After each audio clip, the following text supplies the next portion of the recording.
Hello, everybody. Welcome to Finding Brave. This is Kathy Caprino. How's the week going? I hope you're finding it especially brave, or if it's not, you know why, and maybe there's something you can do to tweak that. And I'm so excited to share with you my inspiring guest, Mike Michalowicz. Did I get that right, Mike? Nailed it. Nailed it. Oh, good. All right. Off to a good start. Mike, I think I've interviewed you. This is the third time, maybe once. I was going to say second, but I think you're right. I think it is the third. And we had you on Best Work, Best Life podcast a few years ago. And you know how I learned of you? I think you were talking to Marie Forleo years ago, yes. right? I actually did a pilot TV show with her about 6-7 years ago. Yeah. A pilot TV show. Pilot TV show. Never aired, but it was at least a pilot. And then she's in my newest book too. She's awesome. Oh, no, yeah. She is inspiring. And I'm seeing your book right there, Clockwork. Well, before we launch in here, folks, let me tell you all about Mike, because, boy, he inspires for anyone who's in the entrepreneurial world or even wants a more entrepreneurial mindset. I think that's you. So let me tell you about him. Mike Michalowicz is the author of Profit First, Surge, The Pumpkin Plan. That's what I interviewed you on. Loved it. Still use a lot of those tips. And his newest release, Clockwork, which came out August 21st. Congrats. That's like birthing baby number 4, right? Yeah. It's a baby. By his 35th birthday, Mike had founded and sold 2 companies, one to private equity and another to Fortune 500. To a Fortune 500. Today he's running his 3rd multi-million-dollar venture. Wow. Profit First Professionals. Holy cow, that's amazing. Mike is the former, I didn't know this, small business columnist for the Wall Street Journal. I'm the guy. And the former business makeover specialist on MSNBC. Gosh, you've got a lot of experience in this world. I'm sure you know everything there is to know about the triumphs and the tragedies of entrepreneurs, right? Yeah, I've experienced a lot. I've seen a lot. I don't think I know it all. I'm hoping to learn more. I'm glad you're saying you don't know it all, but I think you probably do. Over the years, Mike has traveled the globe speaking with thousands of entrepreneurs and is here today to show the best and most brave of what he's learned.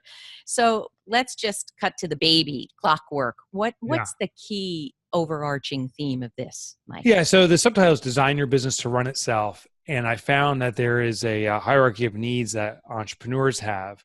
And it's kind of like Maslow's hierarchy of needs, but it's the entrepreneurial definition. I think at the base level, if you own a business or aspire to own a business, sales is the oxygen for a business.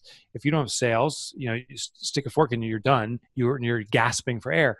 But then the next level up is profitability. That's the nutrition for a business. We need that to sustain, to be healthy.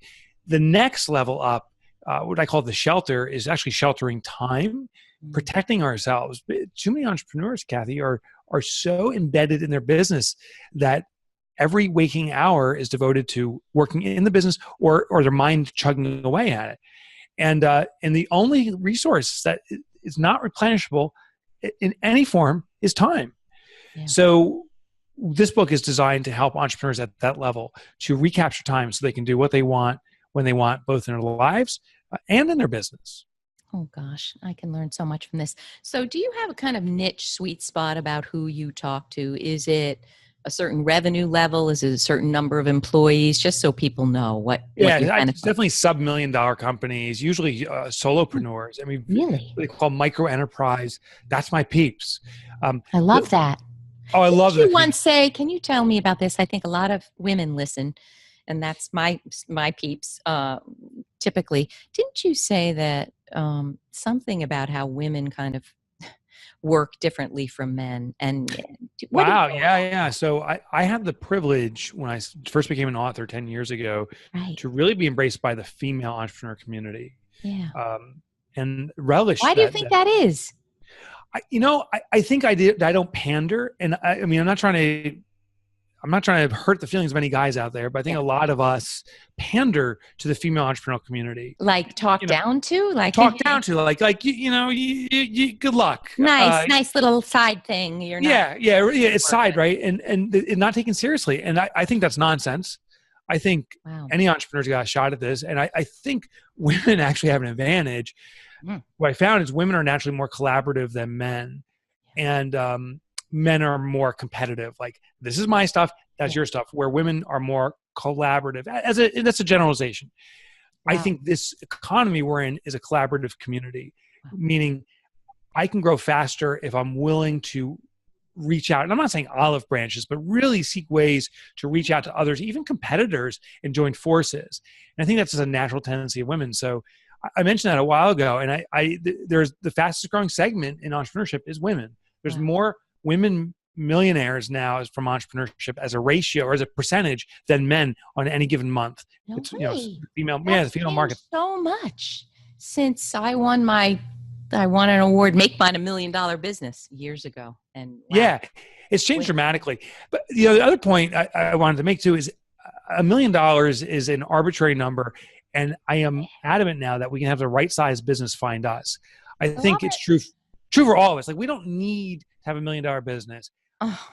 Just if that's what happens, great. I think what we do need is something that gives us a degree of comfort in our lives, however we define that financially, a degree of comfort in our lives time-wise. I think there's these elements. A business is meant to serve us, not the other way around. That's what I'm trying to help people do. That's going to be the lead quote, I think. And I just want to hit home there.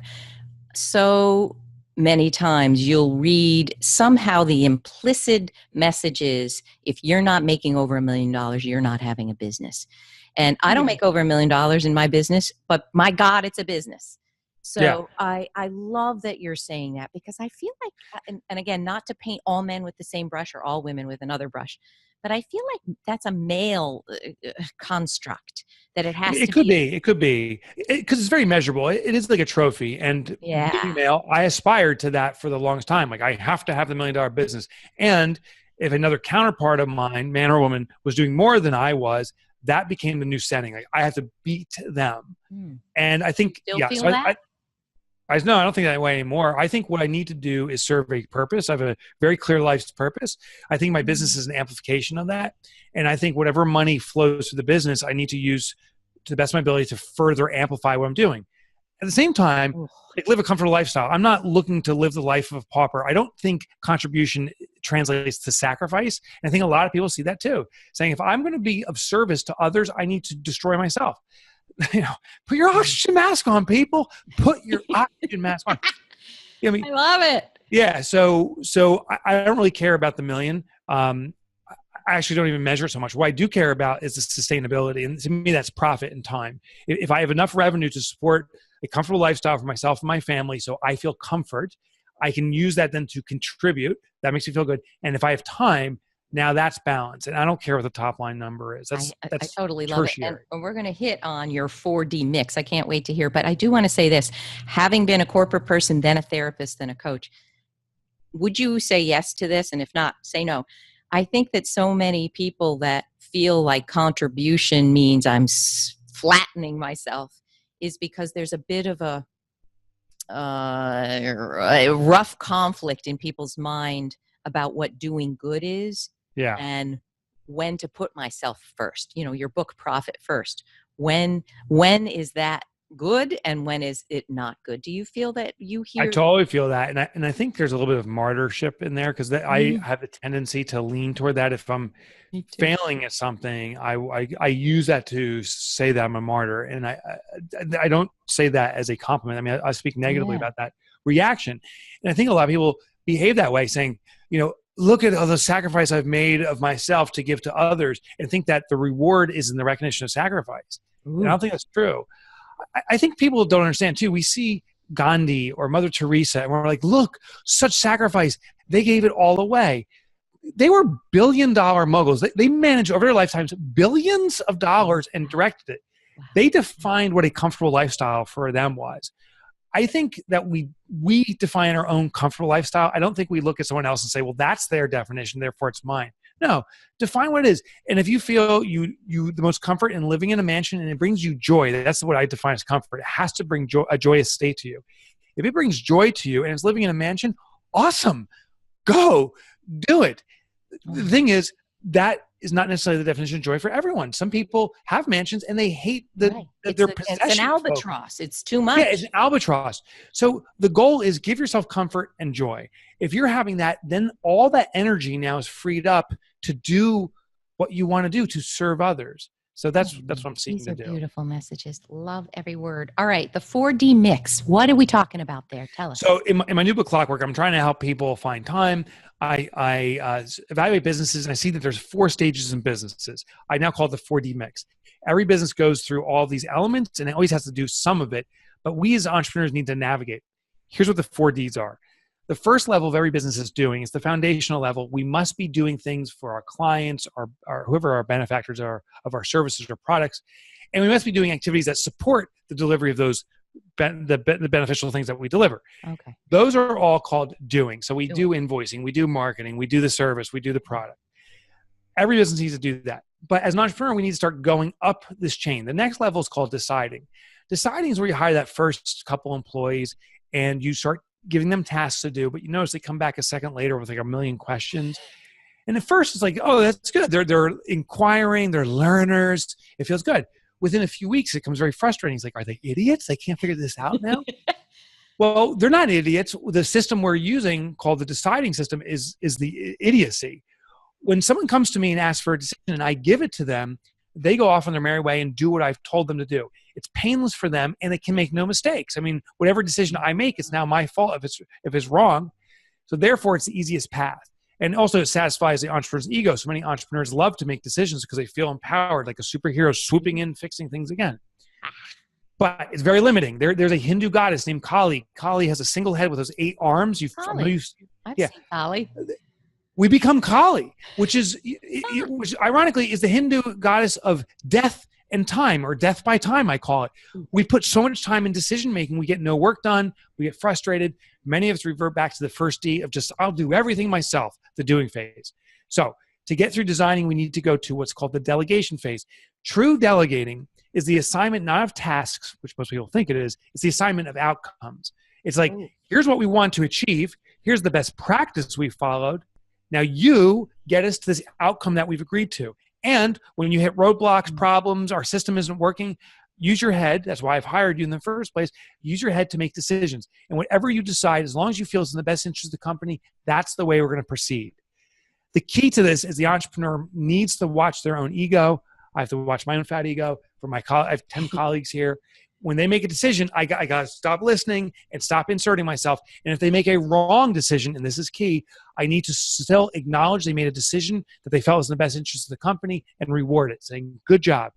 Even if maybe the outcome's not what we wanted, the fact you made a decision is good, which empowers decision-making. Now go fix it. All right, wait, don't go. I got a question for you. Yeah. I hate micromanaging. In the corporate world, my head would explode. I don't want to be a micromanager. But what I have found I have contractors and teammates, and sometimes I have felt that where they're going or the decision processes hasn't been what it needs to be. And so I'm guessing that you would say, well, then instruct on the decision-making process, not that particular thing. But do you have a nice little tip for us about when is it that you can see, okay, they can't make these decisions? So basically it becomes, we keep asking questions. So when they come in for a decision, say, what do I do now? We say, well, what do you think we should do? And then they'll say, well, I don't know. And then we'd say, well, if you did know, what would you decide to do? Just give me a hypothesis. We keep pushing it back. At a certain point, they say, listen, I'm exhausted of all resources. I've come to you because you're the only resource. Then I say, okay, I'll give you my input and direction. But before I do this, will you be able to capture this knowledge you're about to glean from me and use it going forward independently of me? So I want to make sure that they're not— that outright? Yeah. And they say, yeah, of course. And say, great. I still want to become a crutch for you. And then I tell them, here from my experience, this is what we did and what served us best. And they replicate it. You know, I just did a Forbes post on the 5 things I wish I knew before I left corporate life and started my business. One of them is how to start thinking like a leader before you are leading your business.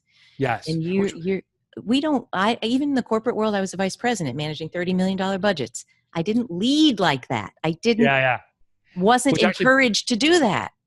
Which points us actually to the last D. So we talked about the 3 Ds. The highest level is designing. And this is what leadership is. And I believe entrepreneurs need to navigate to the design phase. So the design phase is where you have clarity on the outcome you want to achieve.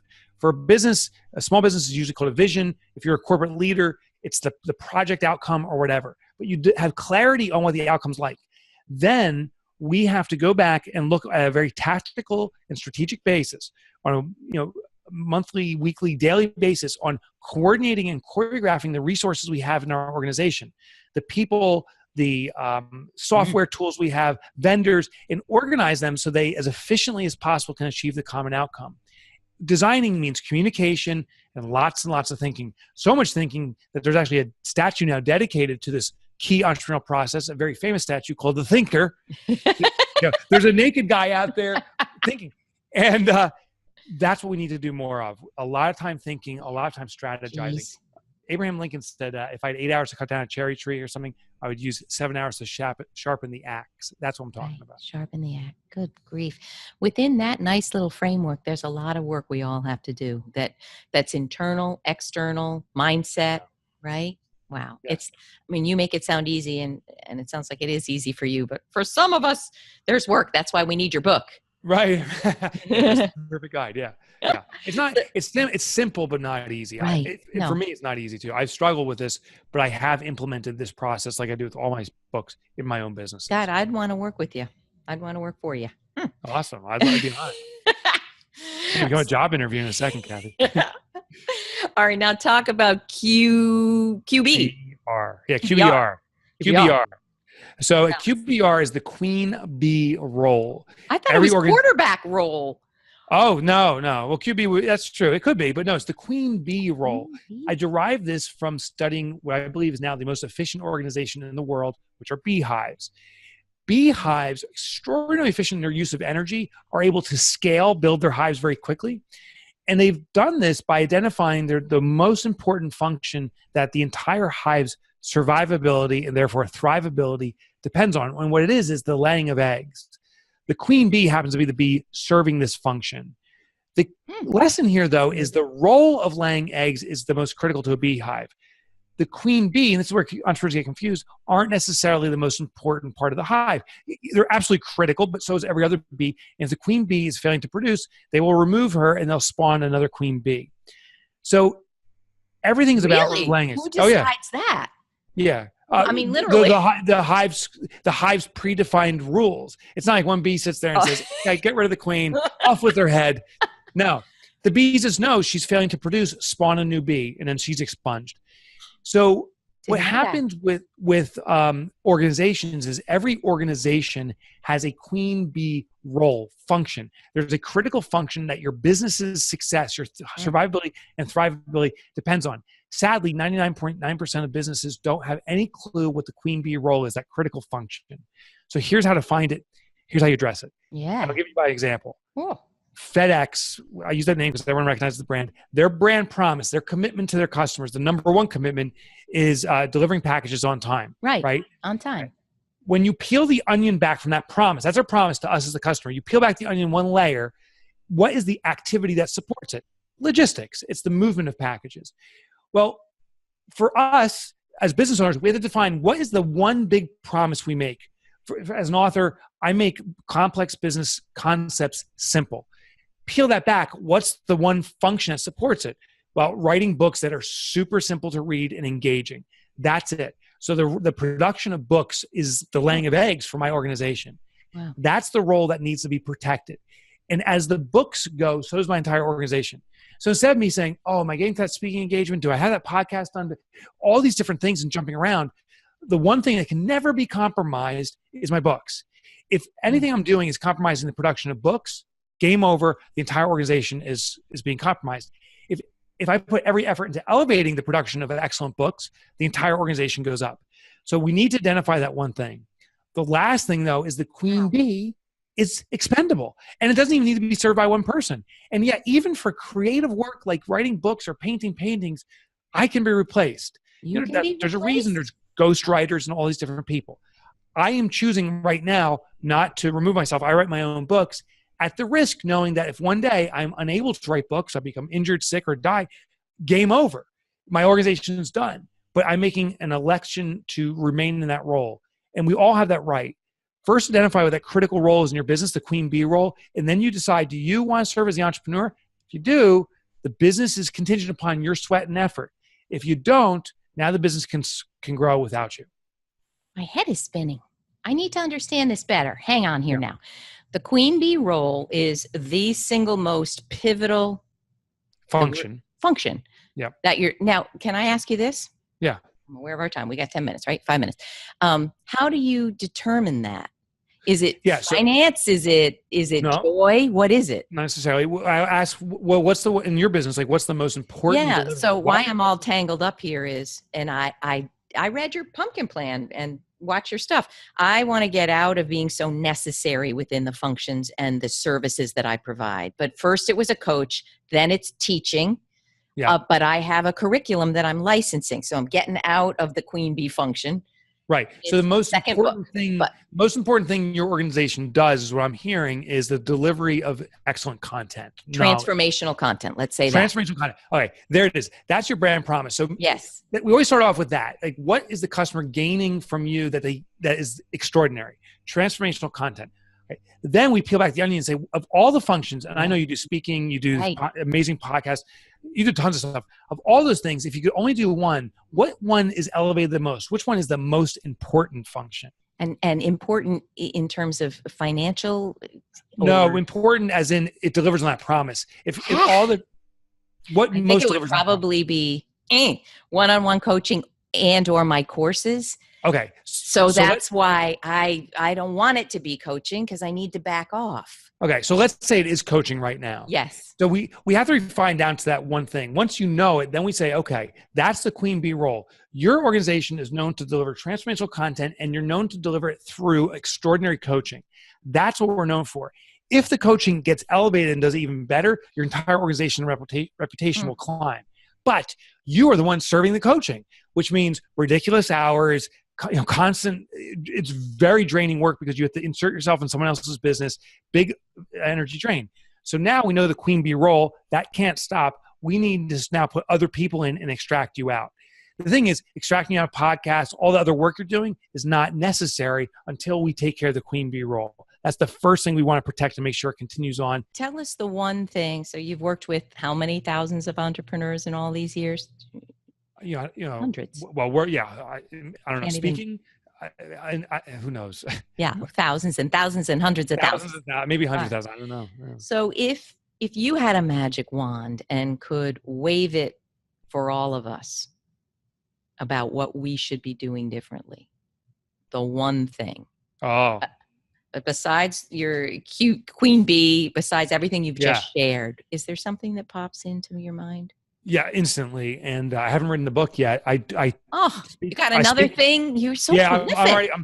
I'm pitching this to my publisher next month. And before you answer, Mike, let me ask you this. You say your books are the queen bee function. Why is that? Is that because everybody wants to work with you after reading that book? No, I don't even care about that. That'd be nice, but I don't really like to do that. I realize that the biggest impact, my promise to my customers, is that I'm going to make very complex things very simple. When I look at all the ways to make complex business topics simple, the best way I can do it is through books. That's why it's a queen bee role. And I know if I did nothing else but write books, and they're extraordinary, and that's the key, that it will support the lifestyle I want and serve the community in the greatest way. Wow. That's why I say, is there residual income that comes out of it and other things? Absolutely, but it's not my core intent. And I'll never do those things and compromise the quality of my books. Does that make sense? But they must be making you some money to have the joy that you have. The books make me a tremendous amount of money. It's actually my primary source of revenue, right? It's which most authors would say, you can't make money writing books. But I'm like, yes, you can, if that's what you devote yourself to elevating the game on. I also make income through other things, is what I was saying, but those other things are secondary to writing extraordinary books. You gotta write extraordinary books. My head hurts, which is a good thing. It means I have a lot to think about. So I cut you off. The one magic wand thing that we need. What is it? Seek out your purpose and have your business be an amplification, a platform for your purpose.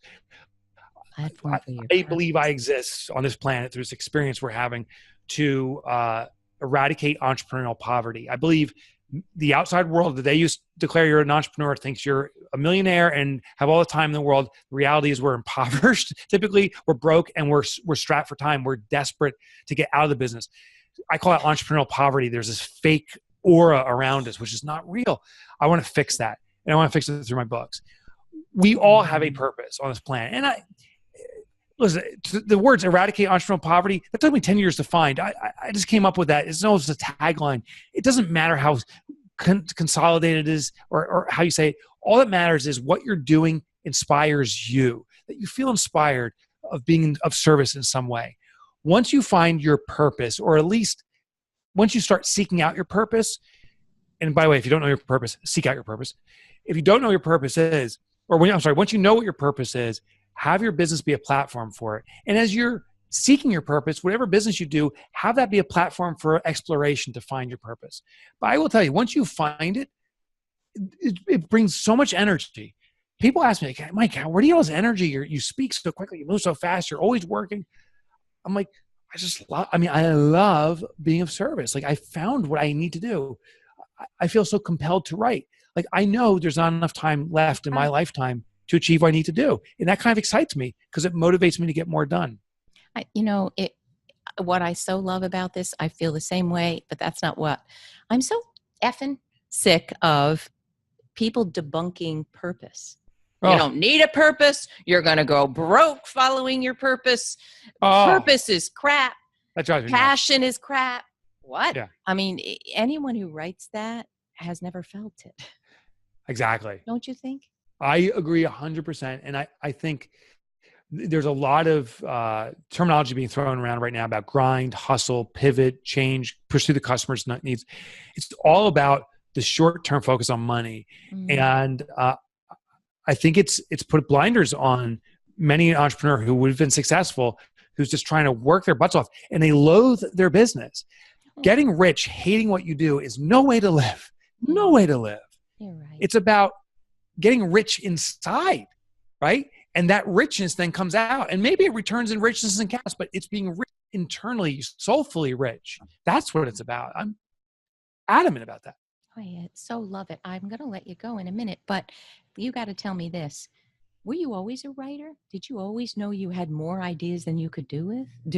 Yeah, that's the word. I was always a writer. I was never and still not a natural writer, meaning this is a labor of love. It took me 6 years to write Clockwork. Really? I think professional authors can get stuff like that done in 6 months. So what kind of authors? Professional authors? Professional authors, yeah. I think you're a professional author, no? Well, maybe I'm professional, but with amateur skills. So to write a page, it literally takes me like a day to write half a page. Like, I have to labor over it and back and forth, but I love it, and I feel it's critical. So what a blessing! No, I wasn't always an author, I guess, but I am now. For anyone who doesn't know, to come up with a methodology, a framework like you have, that's incredibly rich but succinct is so difficult. So you're so in the right profession. Of course, you don't need me to tell you that, but you are. I deeply appreciate that.